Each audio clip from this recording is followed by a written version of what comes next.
Bharat terrorism और violence के किसी भी तौर तरीकों का सपोर्ट न करने की अपनी पॉलिसी पर बरकरार है, ऐसा भारत सरकार का कहना रहा है।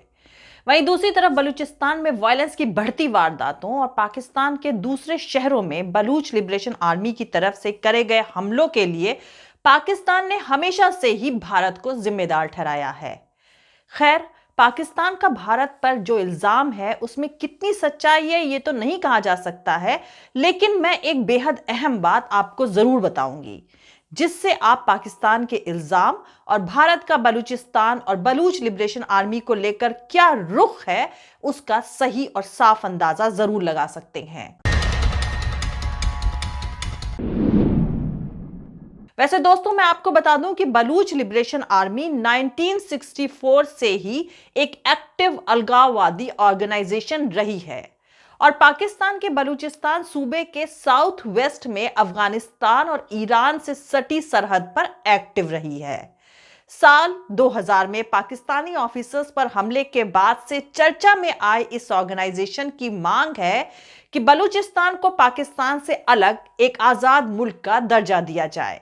2004 से बलूच लिबरेशन आर्मी ने पाकिस्तानी सरकार पर हमले तेज कर दिए हैं और पिछले हफ्ते यानी 26 अप्रैल को पाकिस्तान की कराची यूनिवर्सिटी में एक सुसाइडल बॉम्ब अटैक में 3 चाइनीज सिटीजन्स की मौत हो गई थी।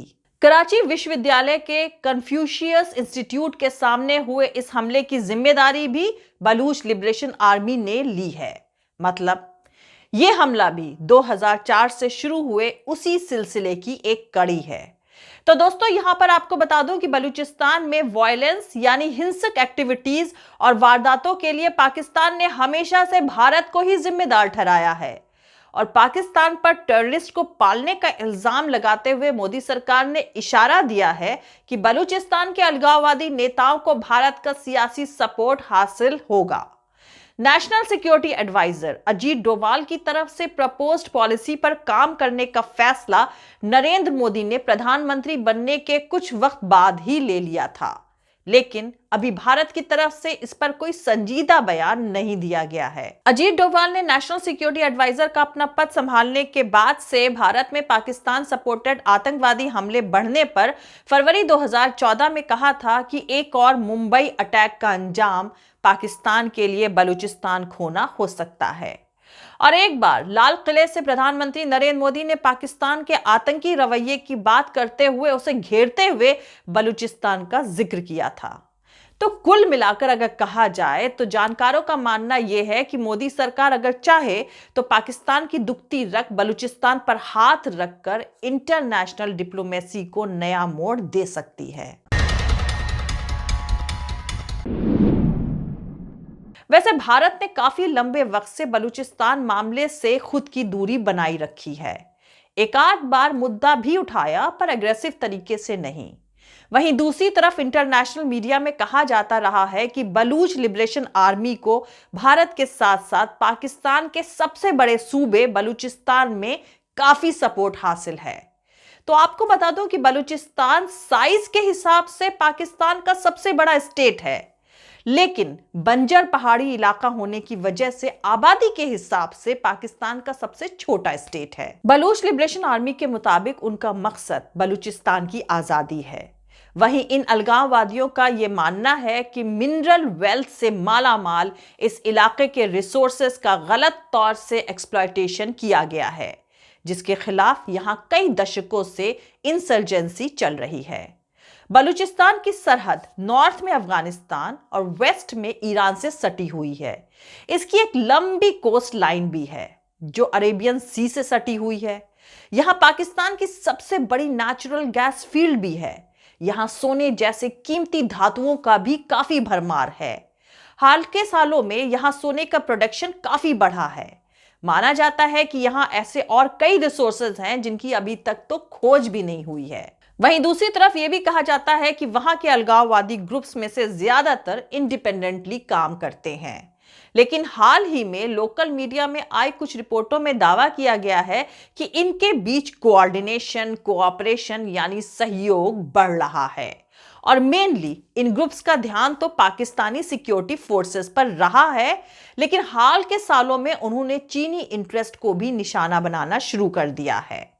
ऐसा इसलिए क्योंकि इस सूबे में चीन के इकोनॉमिक फुटप्रिंट्स बढ़ रहे हैं। बलूचिस्तान में चीन के अहम प्रोजेक्ट्स में शामिल है ग्वादर का बंदरगाह। होर्मुज जल संधि के पास मौजूद यह बंदरगाह स्ट्रैटेजिक तौर से बहुत अहम है। होर्मुज जल संधि अरेबियन सी में तेल की आवाजाही का एक बेहद अहम रास्ता है।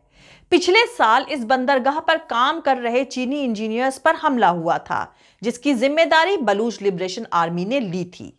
इसके अलावा बलूचिस्तान में एक चीनी कंपनी एक बड़े सोने और तांबे के खदान भी चलाती है। चीन के लिए पाकिस्तान में उसके सिटीजन्स की सिक्योरिटी एक बड़ा मुद्दा बन गई है, खास तौर से चाइना पाकिस्तान इकोनॉमिक कॉरिडोर के शुरू होने के बाद से।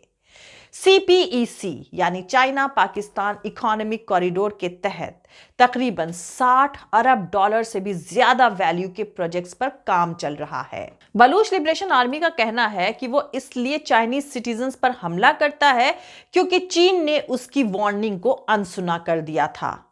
कहा जाता है कि बलूच लिबरेशन आर्मी ने चाइना को वार्निंग दी थी कि वो बलूचिस्तान की आजादी से पहले उससे जुड़े समझौतों में शामिल ना हो। हालांकि इन दावों का अलग से कोई वेरिफिकेशन नहीं किया गया है। ग्रुप की यह मांग है कि सभी पाकिस्तानी सिक्योरिटी फोर्सेस बलूचिस्तान छोड़कर वापस चले जाएं। उसने एक इंटरनेशनल गारंटर की मौजूदगी में बातचीत करने का सुझाव भी दिया है। बलूच लिबरेशन आर्मी का यह दावा है कि उसके आत्मघाती हमलावर फिदाई युवा और पढ़े लिखे बलूच हैं, जिनका कठिनाइयों और इकोनॉमिक डेवलपमेंट से किनारा कर दिया जाने की वजह से उनका पाकिस्तान से अब मोह भंग हो चुका है। बलूच लिबरेशन आर्मी के मौजूदा पैटर्न में कुछ सालों तक इसकी अगुवाई कर रहे थे बलाच मरी, जो एक इन्फ्लुएंसर बलूच परिवार के उत्तराधिकारी थे। सिक्योरिटी फोर्सेस के मुताबिक मरी 2007 में अफगानिस्तान में मारे गए। वहां उन्होंने एक अड्डा और छुपने की जगह बनाई हुई थी। बलाच मरी के मारे जाने के बाद कुछ दिनों तक बलूच लिबरेशन आर्मी के काम में रुकावट आई, लेकिन अब फिर से उन्होंने हमलों की रफ्तार बढ़ा दी है। इस ग्रुप का कहना है कि इस वक्त उसकी अगुवाई बशीर जेब बलूच कर रहे हैं, जिनके बारे में किसी को भी ज्यादा जानकारी नहीं है। पाकिस्तान में चाइनीज लोगों और एस्टैब्लिशमेंट्स पर हमले पहले भी हो चुके हैं। चाइना को बेल्ट और रोड प्रोजेक्ट्स में ये दिक्कतें तो आनी थी और अब आ भी रही हैं। सवाल ये उठता है कि चीन अब क्या करेगा और शहबाज शरीफ की सरकार क्या करेगी, और सबसे अहम बलूचिस्तान पर मोदी सरकार का क्या रुख है। हम साथ में ये जानेंगे कि पाकिस्तान बलूचिस्तान में बढ़ते हमलों पर भारत को जिम्मेदार ठहराता रहा है, उसकी सच्चाई आखिर क्या है। लेकिन उससे पहले जो लोग मेरे इस चैनल पर नए हैं वो मेरा YouTube channel political Tamasha with doctor Arshi को सब्सक्राइब करके वहां पे लगी बेल आइकॉन को जरूर दबा दें, ताकि आपको हमारे आने वाले हर वीडियो की अपडेट्स मिलती रहे। और दोस्तों, अगर आपको हमारा काम पसंद आता है, हमारे वीडियोस पसंद आते हैं, तो www.patreon.com/dr अर्शी खान पर जाकर डोनेट करके आप हमारे काम को सपोर्ट कर सकते हैं। तो चलिए शुरू करते हैं। तो दोस्तों, तकरीबन एक हफ्ते पहले पाकिस्तान से एक दहलाने वाली खबर आई थी। वहां कराची यूनिवर्सिटी के कन्फ्यूशियस इंस्टीट्यूट में बलूचिस्तान की पहली महिला आत्मघाती हमलावर शेरू बलूच के आत्मघाती हमले में 3 चीनी सिटीजन्स और एक पाकिस्तानी सिटीजन मारा गया था। इस हमले को अंजाम देने वाली 30 साल की महिला शेरी बलूचिस्तान लिबरेशन आर्मी की खतरनाक मजीद ब्रिगेड की वॉलंटियर थी। उसने 2 साल पहले बलूच लिबरेशन आर्मी को ज्वाइन किया था। शेरी बलूच की तरफ से करा गया यह हमला पाकिस्तान में लगातार फैलते चीन के खिलाफ बलूच विद्रोहियों के गुस्से की निशानी बताया जा रहा है। इस हमले के बाद हर तरफ से ये सवाल उठने लगे हैं कि आखिर ये बलूचिस्तान का मुद्दा क्या है, जिसके लिए लोग अपनी जान देने लगे हैं। बलूचिस्तान लिबरेशन आर्मी और दूसरे बलूच अलगाववादी ऑर्गेनाइजेशन क्या हैं, और ये ग्रुप्स चीनी सिटीजन को निशाना क्यों बना रहे हैं। तो दोस्तों, पाकिस्तान में 26 अप्रैल को सुसाइडल बॉम्ब अटैक में 3 चाइनीज सिटीजन की मौत की खबर आते ही चाइना के सोशल मीडिया और माइक्रो ब्लॉगिंग साइट वाइबो पर तमाम पोस्टें आने लगी। कुछ ऐसे पोस्ट भी थी जिसमें चाइनीज टीचर्स की तस्वीरों के साथ साथ पाकिस्तान के नाम मैसेज भी था, जिसकी समरी ये थी कि चीनियों को बलूच पाकिस्तान सरकार के बवाल में ना घसीटा जाए। बलूचिस्तान में डिससेटिस्फैक्शन यानी असंतोष का पाकिस्तान में लंबा इतिहास रहा है। ब्रिटिश हुकूमत में बलूचिस्तान में 4 स्टेट्स थे। बंटवारे के बाद 3 स्टेट्स पाकिस्तान में शामिल हो गए, लेकिन कलात ने खुद को आजाद डिक्लेयर कर दिया, पर पाकिस्तानी फौज ने उसे भी अपने कंट्रोल में ले लिया। माना जाता है कि तभी से वहां बगावत की आग भड़की हुई है। इसके अलावा वहां के लोगों में डेवलपमेंट इशू पर दूसरे सूबों से डिफरेंसेस को लेकर भी भारी नाराजगी है। जानकारों का मानना है कि पाकिस्तान ने सिंध और पंजाब प्रोविंसेस में तो बहुत डेवलपमेंट किया, लेकिन बलूचिस्तान पर कभी ध्यान नहीं दिया। बलूचिस्तान के अधिकारों की मांग को लेकर कुछ बलूचों ने अब हथियार उठा लिए। ऐसी नाराजगी ने Balochistan liberation army BLA, Baloch Republican army BRA और बलूच लिबरेशन फ्रंट BLF को जन्म दिया।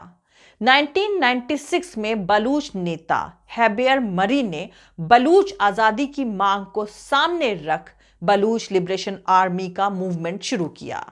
बलूच लिबरेशन आर्मी पाकिस्तान में 1964 से एक्टिव है, पर ऑफिशियल तौर पर वो साल 2000 में वजूद में आई और 2004 के बाद से उसने पाकिस्तानी सरकार पर हमले तेज कर दिए। बलूच लिबरेशन आर्मी ने इसी साल कई हमले करे थे। इसमें जनवरी में कच्छ बलूचिस्तान में एक सिक्योरिटी चेक पोस्ट पर हमला भी शामिल है, जिसमें तकरीबन 10 पाकिस्तानी सैनिक मारे गए थे। बलूच लिबरेशन आर्मी के मुताबिक फरवरी 2022 में पाकिस्तानी सेना के साथ पंजगुर और नुश्की जिलों में मुठभेड़ में उन्होंने 100 से ज्यादा पाकिस्तानी सैनिकों को मारा था। हालांकि पाकिस्तानी फौज ने इसे गलत खबर बताया। मार्च में भी बलूचिस्तान की राजधानी क्वेटा में एक बॉम्ब धमाके में एक पुलिस ऑफिसर समेत 3 लोगों को लिबरेशन आर्मी ने मारा था। जाहिर सी बात है कि लिबरेशन आर्मी की एक्टिविटीज में तेजी आ रही है। हालांकि पाकिस्तान में चीनी इंस्टीट्यूशन और नागरिकों पर हुआ ये इस साल का पहला हमला था। चीनी फॉरेन मिनिस्ट्री ने इस हमले पर कड़ी नाराजगी जाहिर करते हुए पाकिस्तान सरकार से मांग करी है कि जिम्मेदार लोगों को पकड़कर सख्त से सख्त कार्रवाई करी जाए। यही नहीं, अपने एक इमोशनल मैसेज में चीनी फॉरेन मिनिस्ट्री ने यह भी कहा कि चीनी नागरिकों का ये खून बेकार नहीं जाएगा और इस हमले के पीछे जो भी है उसे हर हाल में इसका खामियाजा भुगतना पड़ेगा। जानकारों का मानना है कि ये चाइना का एक कड़ा पैगाम है, जिसका सीधा मकसद पाकिस्तान में काम कर रहे चीनी लोगों को ये भरोसा दिलाना है कि चीन की सरकार उन्हें पाकिस्तान के भरोसे नहीं छोड़ रही है। दूसरी तरफ जानकारों का ये मानना है कि बलूची अलगाववादी आंदोलन में चाइनीज नागरिकों की बलि कोई नई बात नहीं है और ये बेहद अफसोस की बात है कि शायद ऐसे हमले फ्यूचर में रुकेंगे भी नहीं। बलूच लिबरेशन आर्मी को पता है कि चीनी नागरिकों पर हमले से पाकिस्तान सरकार कमजोर पड़ती है और शायद कहीं ना कहीं उसके ग्वादर इन्वेस्टमेंट के मंसूबे की चूलें भी हिल सकती हैं। दिलचस्प बात है कि चीन का सबसे एम्बिशियस प्रोजेक्ट ग्वादर पत्तन प्रोजेक्ट बलूचिस्तान में ही है। ग्वादर पोर्ट चीन का एम्बिशियस चीन पाकिस्तान इकोनॉमिक कॉरिडोर का हिस्सा है। इस गलियारे को 2013 में लॉन्च किया गया था, जो चीनी राष्ट्रपति शी जिनपिंग की मल्टीनेशनल और मल्टीपर्पस बेल्ट और रोड प्रोजेक्ट के तहत आता है। खैर, इस बॉम्ब धमाके में चाइनीज सिटीजन्स की मौत ने शहबाज शरीफ सरकार की मुश्किलें बढ़ा दी हैं। इमरान खान सरकार को गिराकर हाल ही में सत्तारूढ़ हुए शहबाज शरीफ नवाज शरीफ के भाई हैं और पाकिस्तान के पंजाब सूबे के चीफ मिनिस्टर रह चुके हैं। सियासी जानकारों का मानना है कि शहबाज शरीफ को एक लचर इकोनॉमी, कमजोर फॉरेन पॉलिसी और बिगड़ते अंदरूनी हालात विरासत में मिले हैं। जानकारों के मुताबिक पाकिस्तान में बेतहाशा बढ़ती महंगाई, चीन से बढ़ते कर्ज और वेस्टर्न कंट्रीज से फाइनेंशियल मदद में भारी कमी के बीच पाकिस्तान के लिए अब चीन ही हर मर्ज की दवा है। खैर, चीन और पाकिस्तान स्ट्रैटेजिकली यानी सामरिक सहयोगी हैं और अपनी दोस्ती को मजबूत भाईचारे का नाम देते हैं। यही वजह है कि चीन इस हमले से बिफर गया है और पाकिस्तान से तेज कार्रवाई की उम्मीद कर रहा है। वहीं दूसरी तरफ अगर भारत की बात करें तो भारत ने काफी लंबे अरसे से बलूचिस्तान मामले से खुद की दूरी बनाए रखी, लेकिन बलूचिस्तान में बढ़ती वायलेंट एक्टिविटीज के लिए पाकिस्तान ने हमेशा से भारत को ही जिम्मेदार ठहराया है। अब पाकिस्तान का भारत पर जो इल्जाम है उसमें कितनी सच्चाई है ये तो नहीं कहा जा सकता, लेकिन एक अहम बात मैं आपको बता दूं जिससे आप पाकिस्तान के इल्जाम और भारत का बलूचिस्तान लिबरेशन आर्मी को लेकर क्या रुख है उसका अंदाजा लगा सकते हैं। तो दोस्तों, नवंबर 2007 में बलाच मरी की मौत की खबर आई और बलूचिस्तान लिबरेशन आर्मी की तरफ से कहा गया कि वो अफगानिस्तान की सरहद के करीब सिक्योरिटी फोर्सेस के साथ हुई एक झड़प में मारे गए। बलाच मरी की मौत के बाद ब्रिटेन में रहने वाले उनके भाई नवाबजादा हैबर मरी को बलूचिस्तान लिबरेशन आर्मी का मुखिया बनाया गया। हालांकि नवाबजादा मरी की तरफ से किसी आर्म्ड ग्रुप की अध्यक्षता के दावों को सख्ती के साथ इनकार किया जाता रहा। खैर, नवाबजादा बलाच मरी की मौत के बाद बलूचिस्तान लिबरेशन आर्मी की अगुवाई करने में जो नाम उभर कर सामने आया वो असलम बलूच का था, जिसका शुमार ऑर्गेनाइजेशन के सेंट्रल कमांडरों में करा जाने लगा। और अब सबसे अहम बात यह है कि असलम बलूच का सिक्योरिटी फोर्सेस के साथ एक झड़प में जख्मी होने के बाद इलाज के लिए भारत जाने पर उनके ऑर्गेनाइजेशन के दूसरे लीडर्स से काफी ज्यादा डिफरेंसेस यानी मतभेद की खबरें सामने आई थीं। और भारत में इलाज के बाद सेहतमंद होकर असलम बलूच बलूचिस्तान और अफगानिस्तान के इलाकों में ही रहे। उस दौरान उनके ऊपर भारत परस्त होने के काफी इल्जाम लगे और असलम बलूच के दौर में ही बलूचिस्तान लिबरेशन आर्मी और उससे जुड़े दूसरे ग्रुप की तरफ से सुसाइडल हमले यानी आत्मघाती हमले शुरू कर दिए गए, जिनको ऑर्गेनाइजेशन की तरफ से फिदायीन हमले करार दिया जाता रहा। और तभी से ऑर्गेनाइजेशन चीन पाकिस्तान आर्थिक ट्रांजिट प्रोजेक्ट का भी विरोध करता रहा है। उसने अपनी कार्रवाई में पाकिस्तान में चीनी टारगेट्स को निशाना बनाना शुरू किया। बलूच लिबरेशन आर्मी की तरफ से अगस्त 2018 में सबसे पहले जिस आत्मघाती हमले की जिम्मेदारी कबूल करी गई थी वो खुद असलम बलूच के बेटे ने जिला चाकी के हेडक्वार्टर दालबंदीन के करीब किया था। इस हमले में मिलिट्री प्रोजेक्ट्स पर काम करने वाले लोगों की जिस बस को निशाना बनाया गया था उस पर चीनी इंजीनियर्स भी सवार थे। खैर दोस्तों, अब ताज़ा हालात के मद्देनजर पाकिस्तान में चीनी लोगों पर बढ़ रहे हमलों को लेकर चाइना के रिएक्शन से साफ है कि चीन बलूच लिबरेशन आर्मी पर पाकिस्तान के साथ मिलकर दबाव बनाएगा और साथ ही चाइना पाकिस्तान आर्थिक गलियारे पर अपना दखल और ज्यादा बढ़ाएगा। पाकिस्तान की नई सरकार के पास फिलहाल चीन को ना कहने की कोई बिसात है और ना ही कोई बड़ी वजह। मिलते हैं अगले वीडियो में। जय हिंद, सत्यमेव जयते, अल्लाह हाफिज। दोस्तों, हमारा पूरा वीडियो और दूसरे और वीडियोस देखने के लिए हमारे YouTube channel political Tamasha with doctor Arshi को सब्सक्राइब करके वहां पे लगी बेल आइकॉन को जरूर दबा दें ताकि आपको हमारे आने वाले हर वीडियो की अपडेट्स मिलती रहे। और दोस्तों, अगर आपको हमारा काम पसंद आता है, हमारे वीडियोस पसंद आते हैं तो www.patreon.com/dr अर्शी खान पर जाकर डोनेट करके आप हमारे काम को सपोर्ट कर सकते हैं। दोस्तों, अगर आपको हमारा वीडियो पसंद आता है तो लाइक और शेयर करना हरगिज नहीं भूलें। आप हमें फॉलो भी कर सकते हैं हमारे ट्विटर, इंस्टाग्राम और फेसबुक पेज पर। मेरा ट्विटर हैंडल है @अर्शी अजीज खान। Thank you. मिलते हैं अगले वीडियो में।